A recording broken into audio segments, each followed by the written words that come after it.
The Tales of Limindoor Woods by Sieglinde Francesca, Book 1, The Way of Gnome.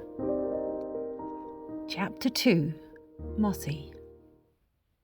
Where the path came to an end, Gus saw that a walkway of stepping stones led around a large tree. What he saw there quite astonished him.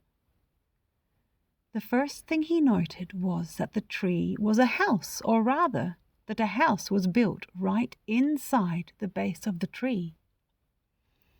The stone footpath led through a well-kept yard right up to a solid door in the tree's trunk. The door was painted a nice cheerful red colour. There were 2 windows, one on each side of the door, and sitting on a bench underneath one of the windows, with his dog now curled up at his feet, was the man that Gus had seen on the path. "Well, hello there," said the man kindly. "Where have you come from?" "Hello, sir. I think I am lost. I came into the woods looking for the mountain and, well, everything here is so strange," Gus exclaimed. "Oh, a mountain, you say? Here, why don't you take a seat?" the man said, nodding to a nearby tree stump. "And tell me from the beginning.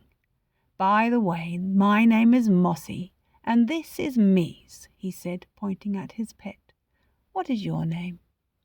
"Gus, sir, Mossy, he said, shaking Mossy's hand before turning to sit down. "We recently moved into the red and white house by the stream. Do you know it?" he asked. Mossy nodded in accord, and Gus continued. "This morning, when I was up in my favourite apple tree, the one on top of the hill in the meadow, I thought I saw a mountain peeking above the forest, this forest. It was a real mountain, I think. Well, I climbed down right away hoping to find it, but when I finally got into the woods, I lost my way. Everything looks so weird and different here." As he listened to Gus's story, Mossy smiled at him while he puffed on his long-stemmed pipe. A wisp of sweet, woodsy bearberry smoke curled up around his tall hat. With his other hand, Mossy reached down to absent-mindedly stroke Mies, who was sound asleep. Gus finally stopped speaking, and he looked. First he looked at Mossy, at his high, moss-green pointed hat, and his long, bushy white beard. He looked at his woolly, moss-green suit. Then he looked, really looked, at Mies. It was then that he saw that Mies was not a dog at all, but what appeared to be, could it be possible, an enormous mouse. He looked at the old door in the tree trunk and at the carefully tended lawn of moss. He looked, he frowned, and then an expression of puzzled amazement crossed his face. But, how?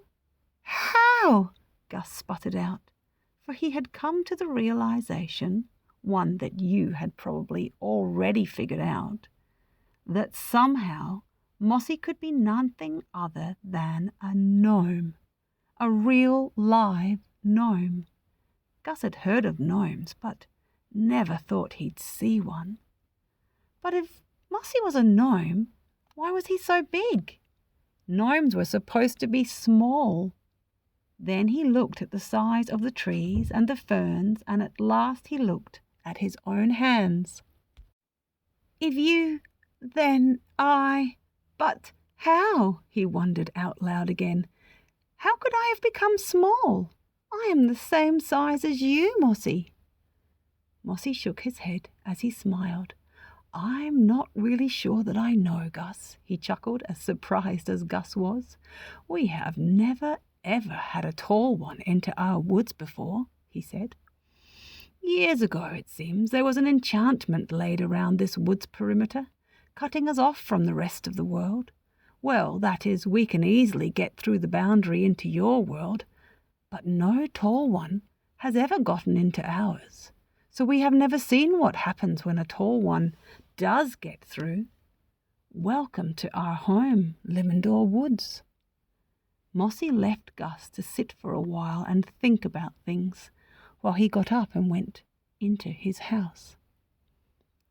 Gus sat on the stump in a daze and looked around the tidy yard. He saw there was a nice swing hanging from a branch of a nearby tree. The swing was just the right size, but when he turned around he saw he was sitting under a great fern frond. He knew ferns just didn't grow that big. And at the roots of the great tree across the yard there were those tall strange plants that looked like toadstools. If they were toadstools, then he would only be just so high, he thought as he measured, comparing sizes with his hands. Gus was very confused and realized he was also maybe just a little bit scared. Mies, Mossy's pet, had awakened. He stood up, made his way to Gus, and gently put his paw on Gus's knee. Gus looked down at him and into his sweet, black, soulful eyes. He looked at Mies' round, velvety ears and silky fur. He noted Mies' very long, skinny tail curled around his feet. Mies could be nothing else but a mouse, albeit a very large one. But no, Mies wasn't large. It was Gus, the Gus who was Rosie's big brother, the Gus who could climb his apple tree in no time flat, the Gus who could sometimes touch the top of his front door when he jumped up really high. It was that Gus who was now small, so small he was the size of a gnome. Gus cautiously reached out to pet the creature when, to Gus's surprise, Mies spoke. Yes, spoke.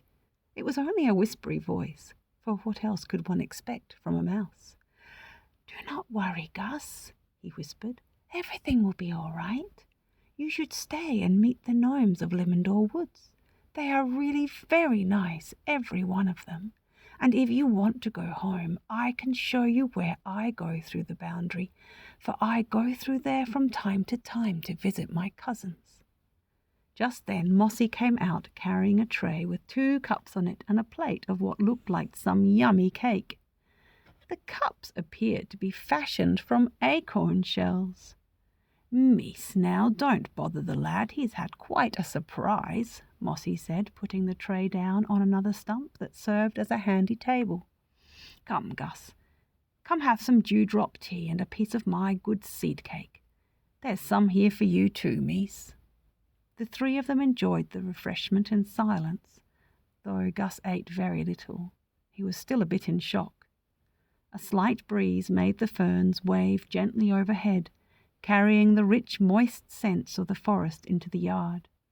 A sweet refrain of a wood thrush sang in the distance. Gus sat and thought. After some time, Gus said politely, "That was delicious, thank you. I do feel better. I think, though, that I would like to go home now, if I can," he added a bit nervously. Then he asked, "May I visit you again? That is, if I can get back in, and if I become this same size?" "Oh, yes, certainly. We will be most happy to see you again, Gus, and to get to know you. I believe we will become good friends, for why else would this magic have happened?" said Mossy.